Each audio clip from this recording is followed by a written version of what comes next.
Oke, malam ini kita ketemu cerita yang sangat terkenal, Laila Majnun.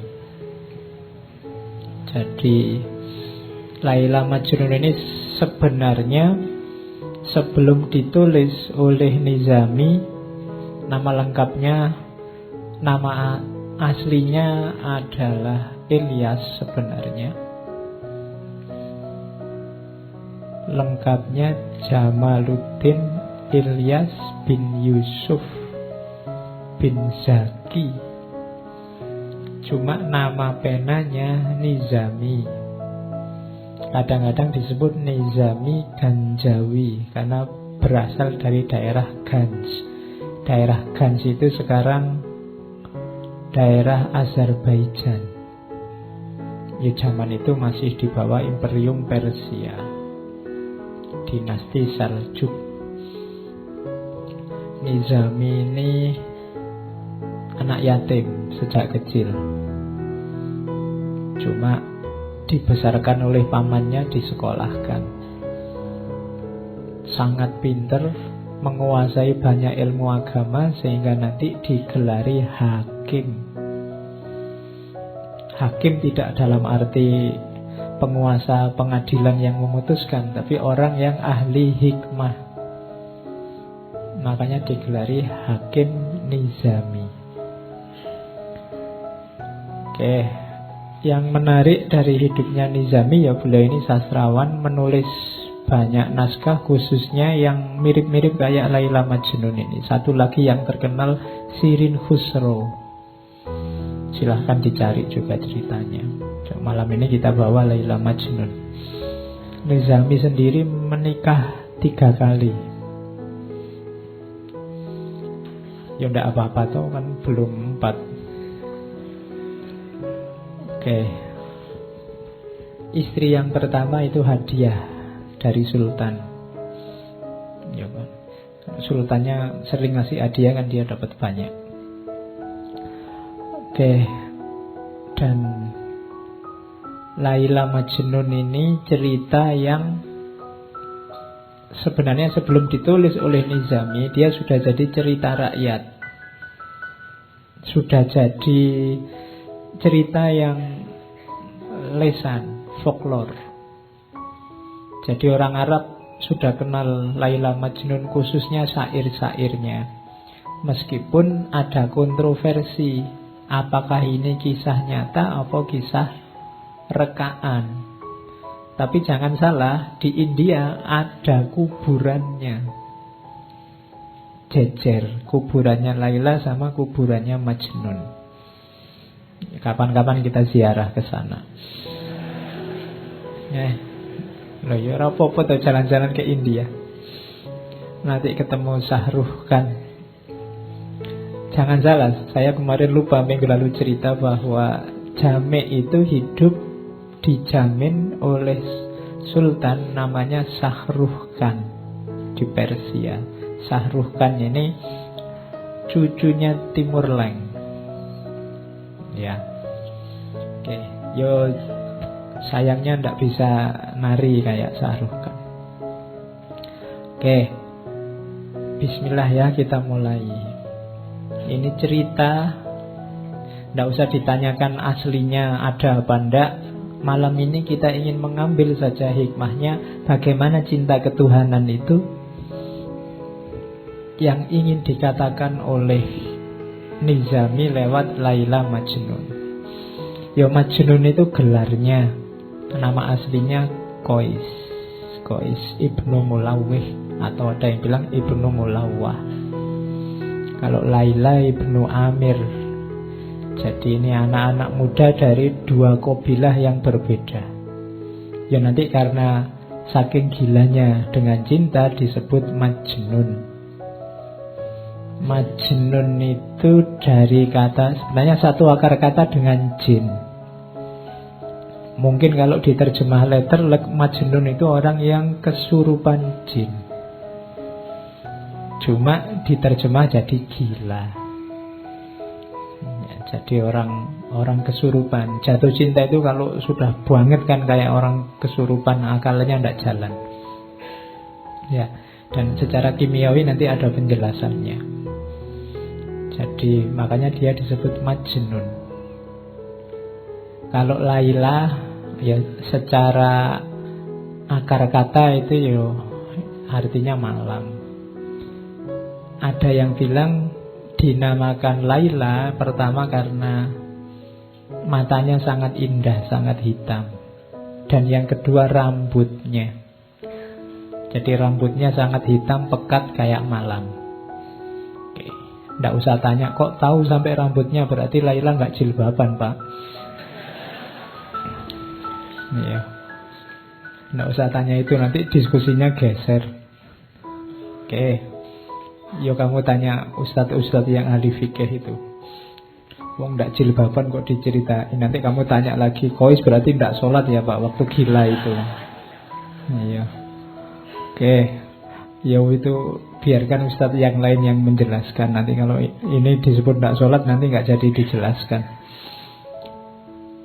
Jadi ini dua orang anak muda. Nanti kalau baca Laila Majnun, bab paling awal itu cerita tentang ayahnya.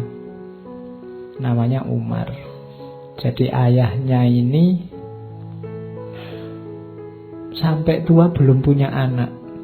Melakukan usaha apapun susah sekali punya anak. Akhirnya berdoa, disuruh tirakatan sama orang-orang dekatnya, dan dikaruniai anak laki-laki yang ganteng luar biasa. Nanti dikasih nama Kois.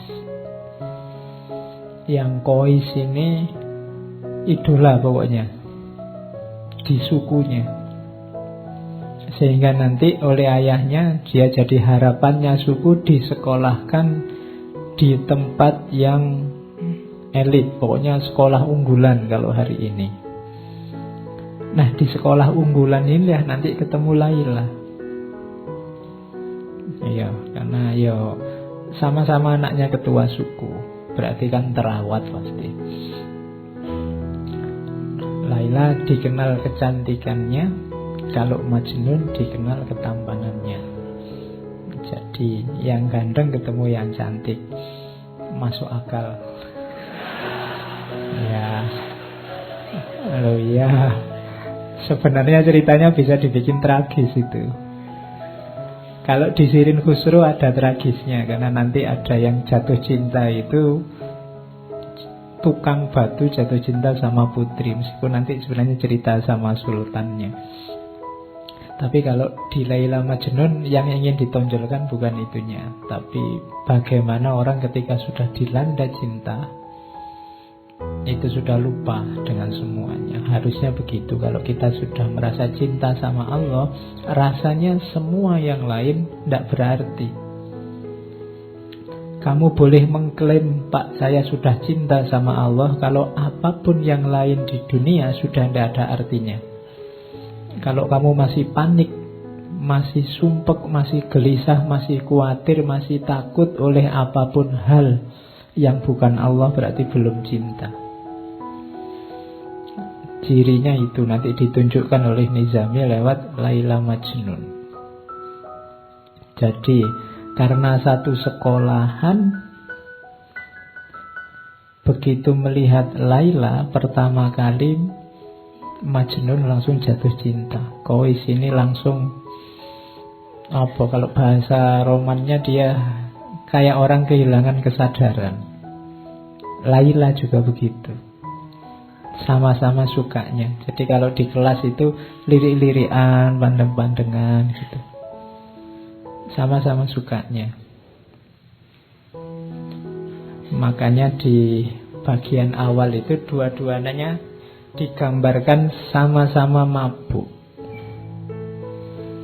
Jadi serangan pertama itu kan memang dahsyat bagi yang alami, yang belum dibayangkan. Jadi itu syairnya yang bagian-bagian awal. Jadi berlalu masa saat orang-orang padaku memohon pertolongan, dan kini adakah penolong yang akan mengabarkan rahasia jiwa pada Laila. Itu Maunya Kois, kemarin-kemarin aku kan ketua suku orang kaya, sering dimintai bantuan. Sekarang ada ndak yang bisa membantu aku? Wahai Laila, cinta telah membuatku lemah tak berdaya, seperti anak hilang, jauh dari keluarga dan tidak memiliki apa. Cinta laksana air yang menetes, menimpa bebatuan. Waktu berlalu dan bebatuan itu akan hancur berkepingan, berserak bagai kaca, berpecahan. Begitulah cinta yang engkau bawa padaku, dan kini telah hancur binasa hatiku. Hingga orang-orang memanggilku si gila, yang suka merintih dan menangis sedih. Mereka mengatakan aku telah tersesat.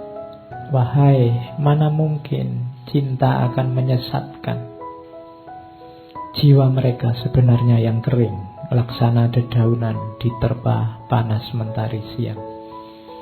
Bagiku cinta adalah keindahan yang membuat mata tak bisa terpejam. Pemuda mana yang bisa selamat dari api cinta? Nah itu Majnun. Majnun ini, Kois ini dikenal pinter membuat syair-syair indah. Ya yang menyusun Nizomi sebenarnya, cuma atas nama Kois. Jadi nanti ceritanya Kais ini, apalagi waktu gila itu sering dikerumuni orang karena syairnya ditunggu-tunggu. Jadi dia kayak orang tidak terawat, tidak pakai baju, rambutnya gondrong, tapi orang berkumpul nunggu syairnya yang keluar. Nah itu, kalau di kita kan tidak, kalau ada orang gila ditunggu mau ngasih isyarat nomor berapa gitu. Kalau Kois itu ditunggu syairnya, karena syair-syairnya indah, makanya banyak yang apal. Saya bilang tadi, sebelum ditulis oleh Nizami, sebelumnya orang sudah kenal, dan syair-syairnya Kois ini banyak dilakukan. Jadi itu dahsyatnya. Saya tidak tahu memang aslinya pinter bikin syair atau karena cinta itu membuat orang puitis. Ya, kalau tidak percaya, yang jatuh cinta itu kan mendadak dia bisa bikin puisi.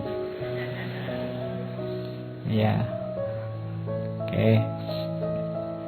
Jadi wong kehujanan pinggir jalan gitu aja, kamu berteduh, itu kan kalau yang jatuh cinta itu bisa lahir puisi. Tapi yang tidak sedang jatuh cinta kan paling kamu mainan HP apa gitu. Jadi mungkin dua-duanya, dia memang punya bakat bikin puisi dan sedang jatuh cinta, lebih dahsyat puisinya. Oke, Laila juga begitu. Laila juga di beberapa bagian Laila Majnun itu banyak juga mengeluarkan puisi-puisi. Meskipun nanti puisi-puisinya kebanyakan lewat surat yang dikirimkan pada Majnun. Itu salah satu contoh Laila juga mengalami kemabukan. Semua yang tampak dari manusia adalah kebencian, namun cinta telah memberikan kekuatan. Orang-orang mencemooh hubungan kita, sesungguhnya mereka tidak tahu betapa kerinduan yang tersimpan dalam dada. Jadi syair ini lahir ketika orang mulai rame. Jadi ini dua orang, anaknya orang terpandang, pacaran kemana-mana berdua, tidak bisa dipisah. Jadi gosip di mana-mana. Wong sedang belajar loh, sedang kuliah loh, kok yo pacaran kan itu. Itu terus jadi gosip, jadi omongannya orang. Nah, ayahnya Laila itu merasa bahwa ini pencemaran nama baik. Jadi ini meruntuhkan kehormatan suku. Maka untuk tidak timbul masalah terus, tidak jadi bahan omongan terus, Laila ini dipanggil pulang, sudah kamu tidak usah sekolah, di rumah saja. Jadi dua anak muda yang sedang senang-senangnya, sedang mabuk-mabuknya, sekarang dipisah. Dan dimulailah babak pertama kegilaannya Majnun. Jadi waktu dipisah itu mulailah dia nyari-nyari cara untuk ketemu, tapi tidak bisa. Mulai keluar banyak syair, tangisan-tangisan. Kemana-mana yang keluar dari mulutnya hanya Laila. Pokoknya Laila, Laila, Laila, terus yang keluar dari mulutnya itu. Ini pelajaran sebenarnya dari Nizami. Kalau kalian memang sedang jatuh cinta sama Allah, akan keluar secara otomatis dari mulutmu nama Allah. Kamu sengaja atau tidak, pasti akan keluar. Kalau itu memang cintamu pada Tuhan sudah tumbuh dalam hatimu, tidak bisa dipaksa. Mungkin sekali-sekali kamu, Pak saya ingin jadi orang kaya wali-wali sekti itu, dari mulutnya Allah terus. Mungkin 5 menit kamu bisa Allah, Allah, bariku ya lali.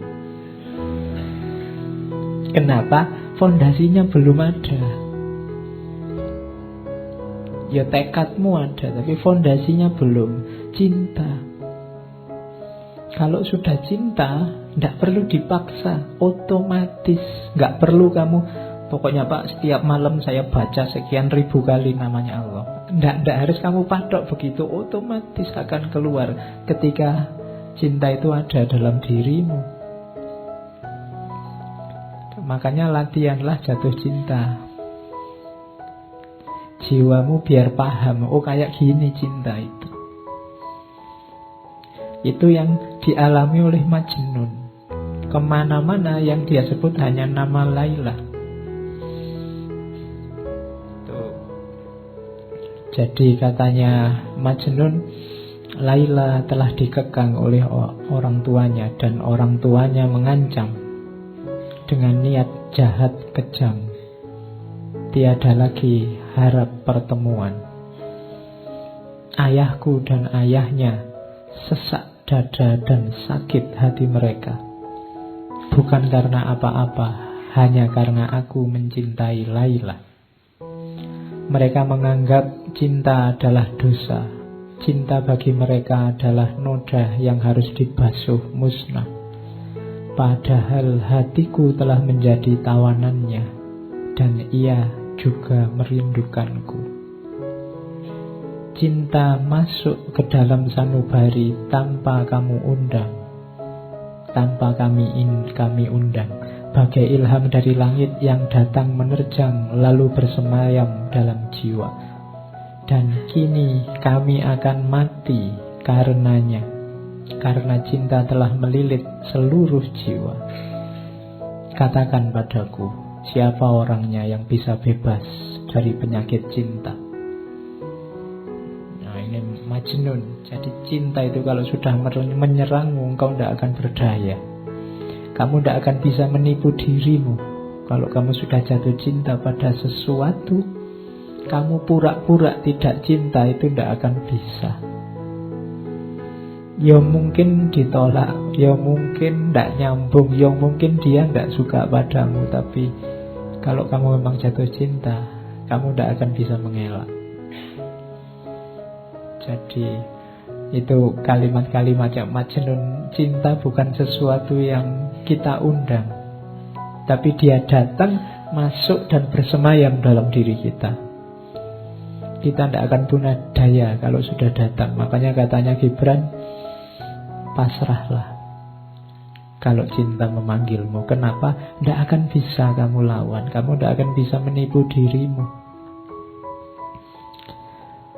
Dan Majnun mati-matian berusaha untuk bisa bertemu Laila. Macam-macam nanti ceritanya di novel itu. Ada yang dia pura-pura jadi pelayan perempuan, nanti diatur sama teman-temannya. Teman-temannya juga kasihan, ini anak jatuh cinta kok dipisah. Dirancang untuk bisa ketemu. Akhirnya Majnun nyamar jadi anak perempuan. Masuklah ke kamarnya Laila. Ngapain di kamar? Enggak, loh ini penting. Di kamar hanya pandang-pandangan. Sama-sama masih saling terpesona. Hanya diam. Coba mau baca nanti novelnya. Jadi hanya diam, hanya melihat, saling mengagumi, saling terpesona, dan enggak ngapa-ngapain. Enggak usah dibayangkan aneh-aneh. Terus nanti ketahuan, terus pergi. Ada juga cerita nanti Majnun ini nyamar jadi pengemis. Suatu ketika dia ketemu ada pengemis perempuan. Kemudian pengemis ini ditemui, tolong semua alat mengemis kasih saya, semua yang aku miliki tak kasih padamu. Jadi dia mengemis untuk bisa ketemu Laila. Dari rumah ke rumah. Makanya ada syairnya itu kan. Duhai, betapa besar bahaya ku undang sekedar untuk bertemu denganmu. Ku korbankan segala yang ada padaku. Ku ubah diriku hingga engkau pun tak mengenaliku. Ku ayunkan langkah dengan tetes air mata. Dan setelah memasuki perkampunganmu, ku buang semua tanda yang membuat orang mengenaliku. Ku ikat diriku dengan rantai baja bagai budak hina, berjalan mengadahkan tangan meminta sedekah. Dan bocah-bocah itu tiada suka melihatku.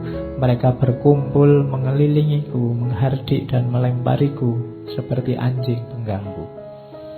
Jadi dia sudah ngemis, pura-pura jadi orang hina, minta-minta dari rumah ke rumah, dikejar anak kecil-kecil, diteriaki anjing. Tidak masalah, yang penting akhirnya sampailah di rumah Laila. Itu Majnun. Kini aku hadir di dekatmu, wahai Laila, tak mampu ku tahan air mataku. Kasihanilah kelemahanku, begitu berat penderitaanku. Nah itu Majnun. Jadi hanya, dan tidak ketemu, hanya sampai rumahnya saja. Yang penting sampai rumahnya Laila. Bisa melihat rumahnya itu sudah senangnya luar biasa. Itulah cinta. Kalau kamu jatuh cinta, melihat sandalnya ada di luar itu senang. Oh iya kan? Wah, alhamdulillah ada sandalnya, berarti dia ada di dalam. Nah itu jatuh cinta. Ada cerita yang lain, suatu ketika Majnun sampai pura-pura jadi binatang. Iya. Jadi suatu ketika dia lihat penggembala kambing yang itu bisa bebas keluar masuk di tempatnya Laila. Mungkin orang tuanya juga memelihara kambing. Akhirnya apa? Ceritanya Kais merangkak di antara kambing-kambing dan melepas bajunya. Bahkan ceritanya, karena yang gembala kambing ini senjatanya kan cambuk. Cambuk itu dipakai nyambui kambing. Antara lain dia tidak sadar yang dicambui si Kais ini. Hanya untuk bisa dekat sama Laila. Jadi itu dahsyatnya cinta. Oke, terus ya. Ini ceritanya tangis-tangisan terus. Nah, sebelum ke syair ini. Syair ini lahir setelah ayahnya Kais akhirnya tidak tega lihat anaknya. Iki piye to yo, anak ini kan sudah digadang-gadang mau jadi penerus, kok malah Majnun kayak gini. Akhirnya atas nasihat banyak orang, mbok yo anak sudah kayak gitu, mbok yo dilamarkan. Sampean kan ketua suku, apa saja punya. Akhirnya dituruti oleh orang tuanya. Kois pulang. Pulanglah ke rumah. Tenang saja, tak lamarkan sekarang ke tempatnya Laila. Dilamarkanlah oleh orang tuanya ke rumahnya orang tua Laila. Cuma sayangnya, ada sayangnya, lamarannya ditolak.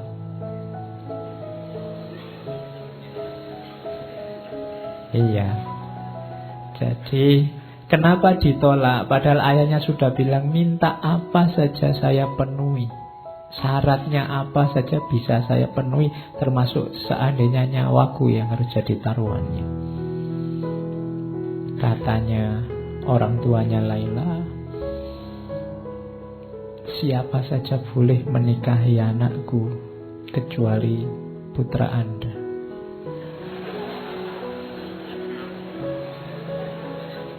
Ya. Kenapa? Orang tuanya tidak bisa jawab. Mana ada orang tua yang merelakan anaknya dinikahi oleh orang gila? Mana ada orang tua yang merelakan anaknya dinikahi oleh pemuda yang tidak waras?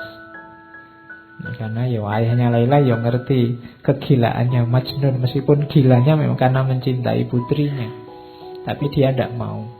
Wong dulu masih waras, pacaran saja digunjingkan orang, kita malu luar biasa, apalagi sekarang. Jadi sudah serius seperti itu masih ditolak. Bisa dibayangkan ya, Majnun yang tadinya sudah merasa agak sembuh, merasa terhibur, wah nanti dilamarkan oleh ayahku pasti beres, tapi kok ya ditolak. Mulai lagi kumat. Jadi, ya. Dan dia katanya, Majnun, rumahku telah menjadi bara api bagi jiwaku. Tetapi wahai Laila, aku akan senantiasa berada di sisimu. Semoga kasih sayang Allah dilimpahkan padamu. Wahai pecinta yang malang, kerabatku menganggap aku mempermalukan mereka. Teman-temanku pun gemetar jika mendengar namaku. Jadi keluarganya merasa malu oleh kehadirannya, teman-temannya semua juga menjauh, tidak ada yang mau mendekat. Duhai cawan anggur yang ada di genggaman, kini jatuh berantakan. Telah kutinggalkan sanak saudara dan orang tua, sedang kekasihku pun jauh di sana. Namun aku tidak akan menyerah walau kesulitan demi kesulitan mendera. Orang yang tidak merasakan kesengsaraan tidak akan menikmati kesenangan. Dan orang yang tidak pernah dihimpit kesedihan, mereka tidak akan dapat memahami hati yang sedang merana sendirian. Jadi mulai dari sini Majnun nanti mulai menyepi, menjauh dari keluarga, menjauh dari masyarakat, hidup di padang-padang pasir. Apalagi nanti kemudian keluarganya karena masih mempertimbangkan harga diri, khawatir malu, akhirnya pindah menjauh dari daerah situ ke daerah Najd. Wah, tambah lagi puisi-puisinya Majnun karena dia merasa semakin jauh dari Laila. Setiap hari hidupnya di padang-padang pasir, di bebatuan, di bawah padang pasir, di goa-goa. Uniknya, selain tadi sering dikerubungi orang-orang, hewan-hewan yang ada di sana itu patuh sama Majnun. Bahkan kabarnya sampai anjing, ular, macam-macam binatang-binatang buas itu kalau di dekat Majnun jinak. Jadi cirinya ada Majnun itu biasanya ada binatang buas yang berkumpul di sekelilingnya, yang harusnya saling memakan malah tidak saling memakan. Itu penjelasannya Nizami untuk menunjukkan bahwa orang yang jiwanya diliputi oleh cinta, auranya juga aura cinta. Siapapun dekat akan senang. Beda dengan orang-orang yang jiwanya penuh kebencian. Jangankan ngobrol mendekat aja males, hawanya ndak enak. Iya.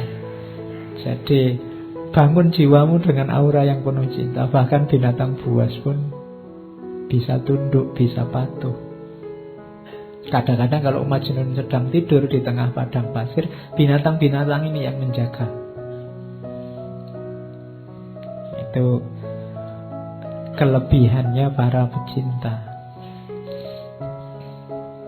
Oke. Ini pelajaran dari Majnun lagi, bahwa cinta itu kebebasan.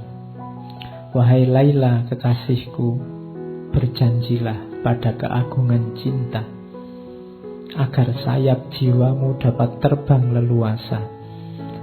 Melayanglah bersama cinta, laksana anak panah menuju sasarannya.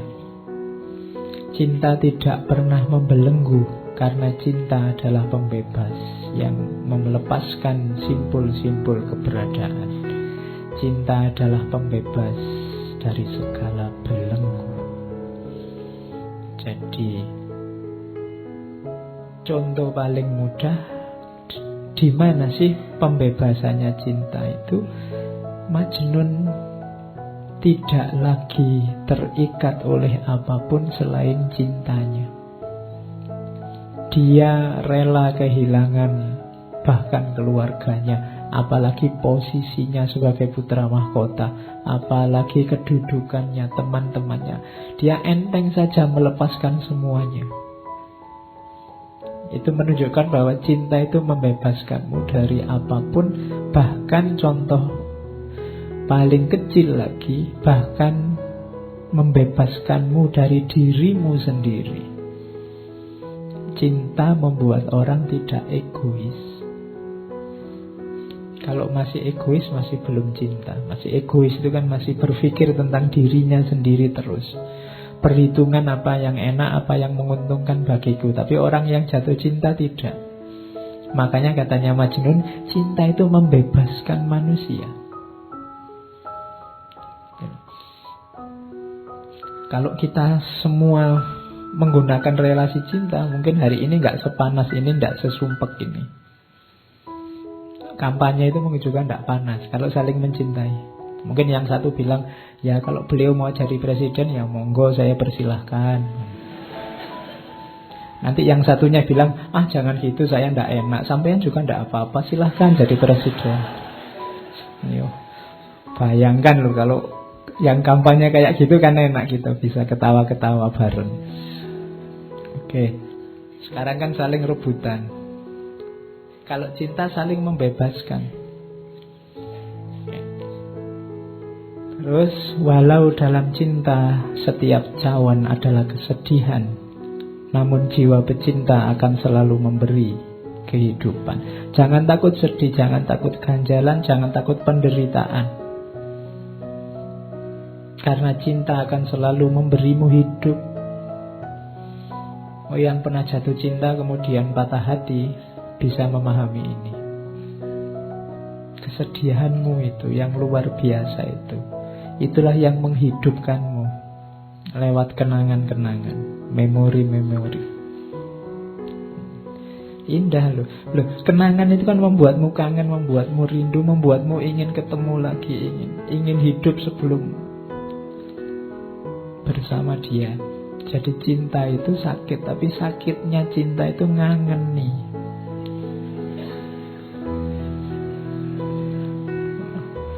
Iya kan?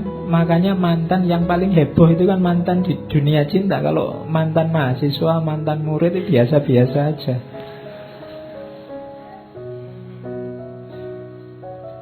Banyak racun yang harus kita telan untuk menambah nikmatnya cinta. Atas nama cinta, racun yang pahit pun terasa manisnya. Jadi kalau ini ya, yang alami pasti tahu. Orang lain melihat itu, kamu itu ndak capek toh, kamu itu ndak males toh, kamu itu kok mau-maunya toh. Itu kan bagi orang lain itu racun-racun. Apa enak? Apa enaknya? Tapi bagi yang ngalami, itulah nikmatnya cinta. Jadi itu pelajaran dari Majnun. Terus, bertahanlah kekasihku, dunia diciptakan untuk kaum pecinta. Dunia ini ada karena cinta. Percayalah kalau tidak ada satupun orang yang punya jiwa cinta, tidak ada lagi relasi antar manusia yang namanya cinta, dunia ini bubar. Detik ini juga. Kalau tidak percaya, coba saja. Karena orang akan saling mengobjekkan, orang saling memanipulasi, orang saling. Dunia akan bubar. Masih ada cinta, masih banyak, maka dunia ini masih ada. Ya paling di medsos rame, tapi dalam kehidupan sehari-hari enggak, cinta itu masih banyak. Kalau enggak, ya sudah kiamat dunia ini.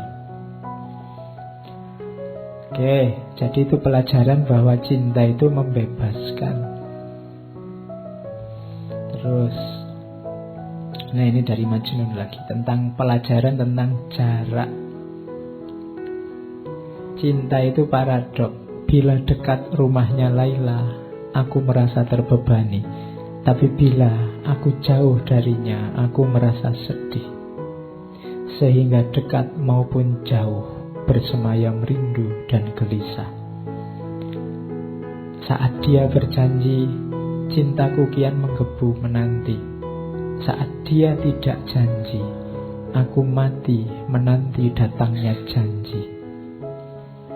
Sehingga jauh maupun dekat, hanya dia di angan. Namun jarak dekat atau jauh belum menyembuhkan apa yang kami rasakan. Sungguh pun ternyata dekat dengannya lebih baik daripada jauh darinya. Jadi ini logika jarak. Kita sama Tuhan kan juga begitu. Dekat sama Tuhan ada tanggung jawab, ada beban-beban. Jauh sama Tuhan itu menggelisahkan. Kamu mungkin agak ngeri-ngeri, Pak, kalau saya dekat terus sama Tuhan, nanti buka HP harus hati-hati, gak boleh buka yang gitu-gitu. Nanti bohong dikit gak bisa, sholat harus tepat waktu, puasa harus sholat tahajud. Kok rasanya berat ya Pak? Dekat dengan Allah, dekat denganmu, membebani. Tapi jauh itu menggelisahkan. Waduh, kok jauh ya dari Allah. Nanti jangan-jangan dapat murkanya, jangan-jangan Allah tidak berkenan, tidak ridho. Itu paradoknya cinta. Dekat sama yang kamu cintai, itu kan kamu merasa terbebani. Aku harus membuat dia bahagia, aku harus membuat dia nyaman. Jangan sampai dia tidak berkenan. Lebih sumpek. Tapi jauh, lebih sumpek lagi kalau jauh. Biayanya lebih banyak, menghabiskan kuota, pulsa. Belum lagi marah-marahan, saling curiga. Sini ngomong maksudnya untuk menghibur, sana membacanya dianggap marah-marah. Wong yo tulisan itu kan ndak ada ekspresinya. Nah itu kan jauh. Jauh menggelisahkan, dekat memunculkan beban. Tapi tenang saja Laila, cintaku tidak hilang meskipun kamu jauh. Padahal sebenarnya lebih enak kalau kamu dekat. Nah itu pelajaran selanjutnya dari Majnun tentang jarak. Ini nanti pelajarannya banyak. Kamu malam ini diajari orang gila. Ya. Jadi karena mungkin kalau orang waras susah ngajari cinta. Orang waras kepentingannya banyak. Melakukan apa-apa sering tidak tulus. Beda sama orang gila. Apalagi gila karena cinta. Oke, jadi itu pelajaran selanjutnya tentang jarak. Pelajaran selanjutnya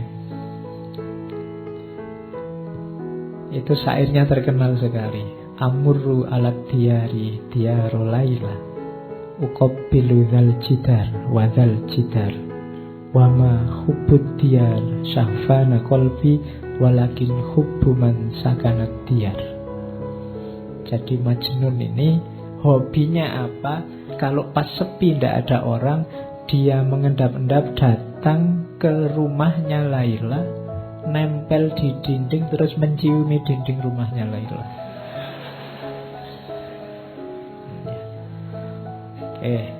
Berarti kamu tadi yang terpesona oleh sandalnya, ya berarti menciumi sandalnya.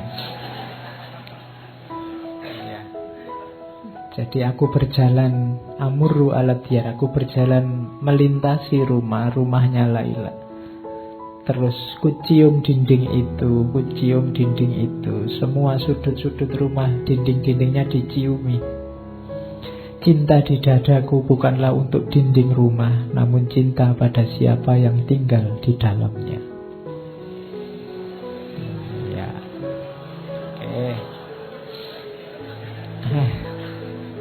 Ya.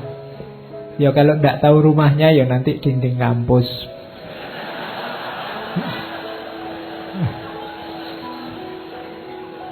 Loh iya loh. Jadi kalau pas lagi kuliah itu kamu bisa nyiumi dinding. Nanti kalau ada dosennya lewat, ngapain? Saya tidak menyiumi dinding ini, tapi yang sedang kuliah di dalam, nah, gitu. Oke, ya. Jadi apa? Ini pelajaran dari Nizami. Kalau kita jatuh cinta, maka semua yang berhubungan dengan yang kita cintai pasti juga kita cintai, kita hormati, kita hargai, jadi berharga. Berarti apa? Kalau kita cinta sama Allah, pasti kita juga memuliakan dan menghargai semua yang berhubungan dengan Allah. Apakah itu manusia, apakah itu binatang, tumbuhan, alam semesta. Konsekuensi dari mencintai Allah pasti mencintai semuanya, karena dalam semuanya ada tanda-tanda kehadiran Allah. Temboknya Laila adalah tanda adanya Laila. Maka semua orang, semua makhluk harusnya juga kita cintai. Kalau orang ngaku mencintai Allah tapi masih ada yang dia benci di alam ini, padahal semua yang ada di alam semesta ini adalah tanda-tanda kehadirannya Allah, berarti sebenarnya dia belum terlalu cinta. Jadi cinta pasti tidak menyisakan kebencian apapun. Kalau itu cinta pada Allah, tidak mungkin kita ada benci pada apapun.